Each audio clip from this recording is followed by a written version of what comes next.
Welcome to the Butterfly Effect. I'm Chris Horner. This is stage 7 of the 2023 Vuelta España. It is the third sprint stage, so you know Alpecin de Koenig is going to try to control today's race. It's a sleeper for the first 170 kilometers of today's stage, or 165 at least. Then it starts getting a little bit interesting.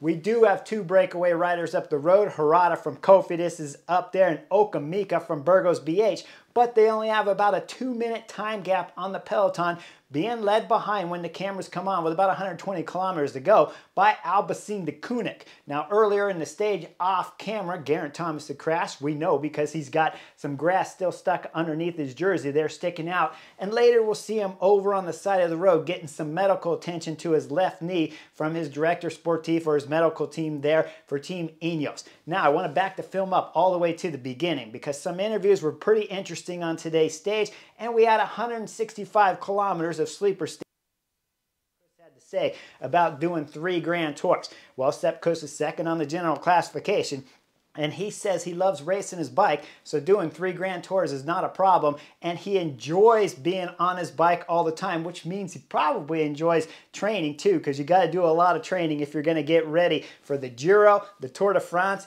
and now the last Grand Tour of the season, the Vuelta España. Now, Remco Evenepoel had an interview too, and he said the team really messed up yesterday letting 40 guys go up the road, but he also had some bad legs at the finish, so hopefully it was just an off day, but he woke up feeling better this morning than he did on yesterday's morning getting out of bed, so hopefully that's a good sign that Remco Evenepoel has his form coming back up, because tomorrow is going to be another summit climbing stage with a little descent that'll finish just after the summit there at the end of tomorrow's stage 8 of the Vuelta España. Now, we get into about 40 kilometers to go, and this is when Okamika, the last of the 2 breakaway companions, is wrapped up. Now the whole field's together, and things are getting nervous. We see it curb to curb all over the place, and we're coming into 35 kilometers to go, which is the sprint, intermediate sprint competition, and it has time bonuses of 6, 4, and 2. Well, what happens at the time bonus sprint line here? We're going to see Caden Groves,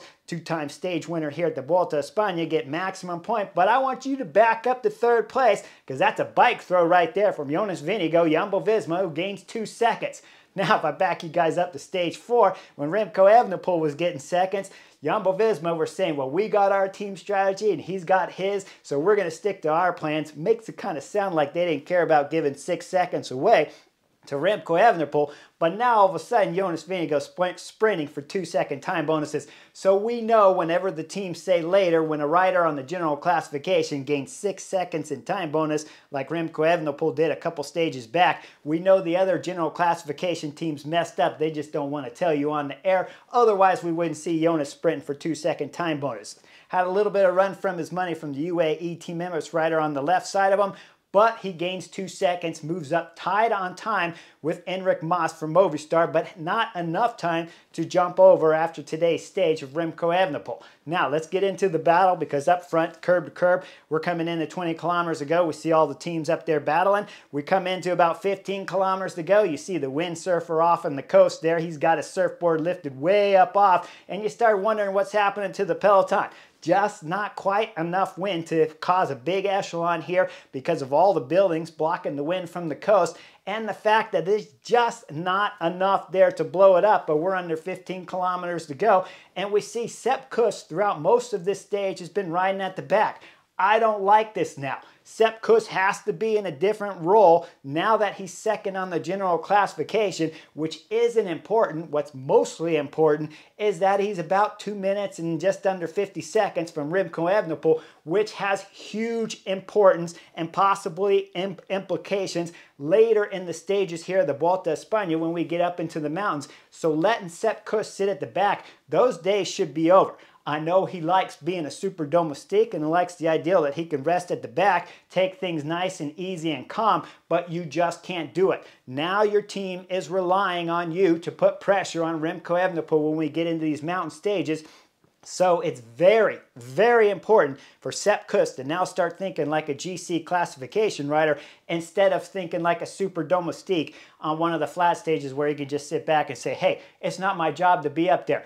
But at this moment, on stage 7, after yesterday's stage 6, Sepp Kuss, I'm here to tell you on the butterfly effect, your job is to be up there with your teammates right around Jonas Vingegaard and hopefully in front of Primoz Roglič, because Roglič has been in a lot of bad places and near the finish of these stages throughout the earlier parts of this week of the Vuelta a España. Now, we're coming under 11 kilometers to go. We're getting into 10.5. We're going to see a big crash at 10.5. Just before the crash, I saw a lot of guys from the center of the field move over to the left. Then we see Jaco Alula go down. And when we see Felix Engelhardt go down, he's going down hard. There's a hold up in the back. Bodies are going all over the place. We see Sepp Kuss second on the general classification going down. Lucky for the American Flying Eagle, he lands on the body of the Intermarché rider. We see him grab his bike. He jumps on his bike real fast, and he's off going full gas. Now, when pictures go back up to the front of the peloton, they're fully flying up there. Nobody's waiting for second on the general classification. Back to film up, we see it's 3 Arkea Samsic riders, because it's Hugo Hofstetter that got caught up in the crash too.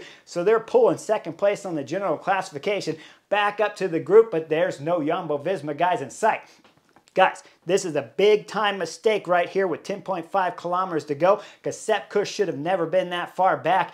And after he got caught up in the crash, everybody from Jumbo-Visma, because of the importance of what Sepp Kuss could do to a Remco Evenepoel later in these mountain stages, putting pressure on the Belgian rider to have to ride full gas with Jonas Vingegaard and Primoz Roglič sitting on his wheel. But if you lose Sepp Kuss here on this ridiculous stage 7 because he was riding calm at the back, this is a big time mistake. It can change the tactics later. Luckily for Jumbo-Visma, Arkea Samsic are pulling 100% to get Hugo Hofstetter back on, and he'll close back up about 2 kilometers later, safe and sound in the back of the peloton there. And like I said, he hit a body when he crashed. So later in his interview, he said he didn't even really hit the ground. But let me back the film back up, because who's at fault here for causing this crash? Well, it's Jumbo-Visma's Primoz Roglič, from what I can tell. Look at the front angle there. That's Primoz Roglič on the left side of the peloton there. He pushes hard over into the center. Now let's look up from the top, because if you look from the front, you can't see it. You thought it was the other guys that caused the crash.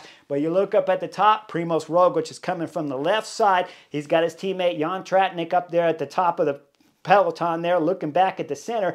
And then Primoz Roglič is going to slot all the way from the left. He's going to push up hard on the front wheel there of the AG2R rider. The AG2 rider has to get up off his bike. He's getting up off his bike so that he can push his front wheel back, because Primoz Roglič is rubbing the front wheel, I would imagine, of the AG2R are very close, where the AG2 rider has to send his bike backwards to clear the back wheel there of Primoz Roglič, who's coming over way too hard and shouldn't be riding this aggressive with 10.5 kilometers to go, especially when there was an opening to go straight over the left side of the peloton. He went through the middle. AG2R rider, like I said, sits up, his bike goes backwards, hits the front wheel there of Jaco Alula, Felix Engelhardt, and he crashes and causes all the chaos with 10.5 kilometers to go. Primoz Roglič, if that was you, and I'm almost 99.9% certain it was, you owe Felix Engelhardt a big-time apology, and you better go back to last year's Vuelta stage when you crashed into Fred Wright and apologize for blaming Fred Wright because you don't know how to ride your bike. Up front now we see with the course going curb to curb, under 8 kilometers to go. Now we're getting into 6 kilometers to go. We're going to see FDJ in the race leader's red jersey. Lenny Martinez up front. He's got about 2-3 teammates in front of him, but he's having a solid ride. I had some comment replies last night that guys were worried or saying that people should worry about Lenny Martinez about a threat for the general classification, and I replied, well, hey, let's see how he handles fighting for position here in the European peloton at 115, 120 pounds only. Let's see if he can get through the crosswind stages and all the craziness. Well, right now with 6 kilometers to go, FDJ Lenny Martinez is looking fantastic. And let me remind you guys, they got 6 guys that are under 25 years of age. One guy, Storer, at 26, and Rudy Millard at 33 years of age. So there's not a ton of experience, but right now they are in the right place, while Sepp Kuss was in the wrong place throughout today's stage 7 of the Vuelta a España. Now we're coming into 5.5 kilometers to go, just there under. But first, before we go under, let's look at the top aerial view. We look over at the right side there, we see it's five Alpecin de Koenig riders at the front. just behind Caden Groves, well, that's his main lead-out guy, Robbie Geese. Robbie Geese is doing the sweeper job right now because his main job is to come into effect with about 5 or under 700 meters to go and take Caden Groves all the way into 200 meters to go and drop him off for today's stage win. But at this moment, he's sweeping the wheel, so Caden Groves could be a little bit closer to the front where there's a little bit less chaos up there. We look over to the left side. We see Jonas Vingegaard goes up there. Remco Evenepoel's not too far out of the picture, but still slightly behind the Jumbo-Visma leader of Jonas Vingegaard. Then we start seeing going back up front. It's 5.3 kilometers to go. And guess what happens? Caden Groves, with his main lead-out man sitting on his wheel, Robbie Geese, overlaps the back wheel for what looks like no reason at all. Robbie Geese goes down. There's a chain reaction. Guys are going everywhere. Bodies, roads are blocked up left and right. We're going to see that the American Flying Eagle, Sepp Kuss, how does he make it through? He had to shoot through to the right side, jump up on the curb, jump out of the curb, and get back going on his bike. Look over to the left side. When the chaos first started, Jonas Vingegaard made it through clean.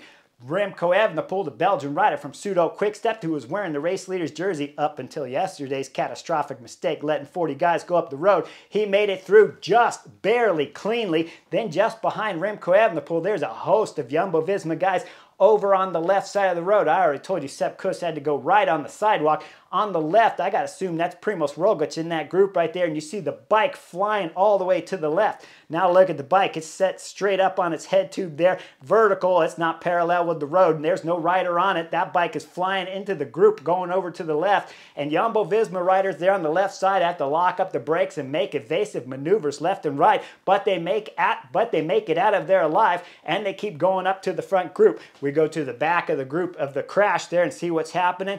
Well, at this point in time, we see our Ensman. He's on his stomach. He's hurting big time right now, and he's going to get taken out in the ambulance. I'll tell you guys right now that everything they had exams with him shows that he should be okay after today's crash here with 5.3 kilometers to go. Now let's get back into the racing because things are getting exciting. Up front, 3.3 kilometers to go. Albacete de Koenig got 5 riders up in the front. I believe it's Gaze, that's first rider. It's 3.3 kilometers to go. I'm sitting on the Chesterfield thinking 5 guys, 3.3. Okay, you could possibly do it, but let's see what happens. Well, right when I'm thinking that, Gaze blows and goes hard left as we see the island come up, which means there's a roundabout coming. As Gaze is blown, take a look at him. He's so blown, he's got his elbow on his handlebar, head down resting on his arm because this dude is blown up to pieces, pulling hard left to the left side of the roundabout.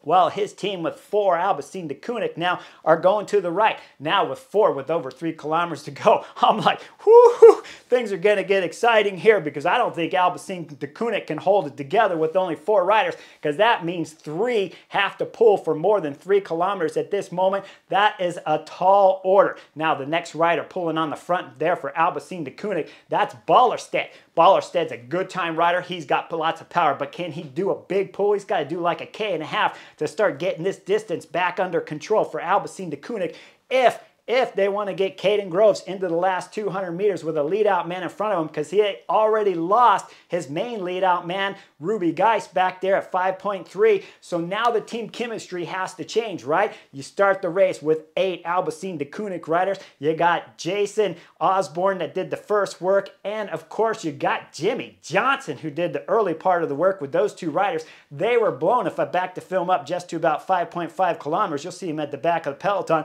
Now let's go back to the front. And remember, I believe it's Gaze that pulled off hard left. Now, all of a sudden, we got Ballerstedt on the front. He's pulling 100%, but he's not going to get that far at the front of the peloton here when he pulls off. It's time for Bayer to go to work. He's got Plankert on his wheel, but is that going to be enough? I don't know. He's going to pull into about 1.7, 1.8 kilometers to go and then pull off hard to the right. Look at Plankert. Edward Plankert looks over it. You don't see it in the picture, but guarantee me it was there in the video. He shrugs his shoulder. He knows he's in trouble. There's no way one rider's going 1.8, 1.7 kilometers all the way into the finish with your sprinter Caden Groves on your wheel. There's a left turn coming up right after we saw Bayer pull off to the right. Now we see that up front, Plankert looks left over his shoulder to see what's coming. He knows he's in trouble. He's got to back off. Now, this was money right here from Edward Plankert because he knows the distance is too far. And you got to believe Caden Groves was starting to panic with only 1 lead-out guy in front of him. So, Plankert backs off the throttle. Intermarché comes through with 2 riders at 1.5 kilometers to go. Two Intermarché Intermarché riders in the front, 2 Alpecin Deceuninck riders sitting 3rd and 4th. They're back into good position right here if Intermarché can do a solid job here on stage 7 of the Vuelta a España. Now we're coming into 900 meters to go. This is when the action and the chaos starts all over the place. Intermarché starting to drop their speed. Trek Segafredo's coming to the front. The Trek guys, he's not doing hard enough pull to keep it going, so Rui Oliveira, the lead-out man from Milano, takes over the front, but Milano lost his lead-out man's wheel, and he's drifting about 5-6 guys back from the front with Milano at the front. And we look, it's Edward Plankert that's following UAE Team Emirates rider Rui Oliveira to the front. And then guess what happens? Caden Groves gets pinched off. That's Edward Toons on the left, Intermarché on the right. They come by, they pinch off Caden Groves. Now he's in a bad position because we're coming in the last and final corner with 300 meters to go. It's a straight line after 300 meters to go, but it's going to be dicey on how they get into this final corner. Well, they're going full gas with Plankert on the front. Then all of a sudden we look over to the left side of the road. There's this bearded guy over there called Jeffrey Soup that rides up for Total Energies. I don't know what he's doing, but he's in a good position. But just before the corner starts properly, we look, it's Caja Rual that's shooting through because he's got his teammate Alar back there. That's a pure sprinter, the Venezuelan champion wearing in the national championship jersey. Soup's coming just behind him, Jeffrey Soup from Total Energy with the big old beard right there. I don't know if that's aerodynamically fast when you got 300 meters to go before the line, but Soup is there. We see Baronetcha, he's going hard through this corner, can't hold the tight inside, so he's fading all the way to the left. When he's starting to fade to the left, he's holding up Alpecin Deceuninck Plankert. Plankert's getting held up just behind Plankert. Guess what? Their sprinter Caden Groves getting held up a little bit. And we look there of the Venezuelan champion in the jersey there, the sprinter, Alar back there, who's getting held up too. That's causing a little bit of gap. Go over to the right side of the road. Now we see Jeffrey Soup, Total Energies going full gas. Edward Toons, Trek Segafredo, he's on his wheel. Remember Edward Toons? He's already been top 3 here on stage 4 of this sprinting stage of the Vuelta a España. Now he's trying to win today's stage 7, but let me back the film all the way up to 5.3 kilometers to go where that crash from Alpecin Deceuninck occurred, because look at the back of that crash. That's Liddell Trek back there all tied up, their whole team. I gotta assume that Ed Toons is one of these guys because in his interview after the race, he said he was. Now let's fast forward back up because we're under 300 kilometers to go. We're exiting the last left turn here with 300 meters to go. Up front, Jeffrey Soup on the left side. Edward Toons is getting gapped off his wheel just a little bit as Soup is going full gas. Look over to the right. We'll see it's Plankert. Plankert's going full gas. Guys, he's throwing everything into it.